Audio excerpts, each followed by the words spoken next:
नहमदुहु व नसल्ली अला रसूलिहिल करीम। एक सवाल लियारी कराची से हमारे पास आया कि क्या नबी करीम अलैहिस्सलाम के कपड़ों पर, आप अलैहिस्सलाम के बदन मुबारक पर कभी मक्खी बैठी और आप अलैहिस्सलाम को किसी मच्छर ने काटा?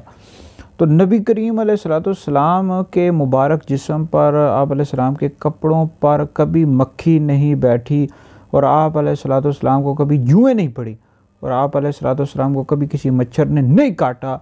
इसकी वजह यह है कि ये जो मक्खियाँ होती हैं गंदगी की वजह से आती हैं, बदबू की वजह से आती हैं। आप अलैहिस्सलाम सरापा नूर थे, आप अलैहिस्सलाम का जिस्म मुअत्तर था, खुशबूदार था। तो ये बातें शिफा सुदूर फ़ी एलाम नबुव्वत रसूल में बयान की गई हैं कि आप अलैहिस्सलाम को कभी किसी मच्छर ने नहीं काटा, कभी मक्खी नहीं बैठी। तो मेरे आका अलैहिस्सलाम का जिस्म मुबारक ऐसा खुशबूदार था, मुअत्तर था। और इसकी वजह यह है कि ज़ुरकानी में हदीस मौजूद है, हुज़ूर अलैहिस्सलाम ने अल्लाह रब्बुल इज़्ज़त की बरगाह में दुआ की, वजअल्नी नूरा, या अल्लाह अज़्ज़ व जल मुझे सरापा नूर बना दे।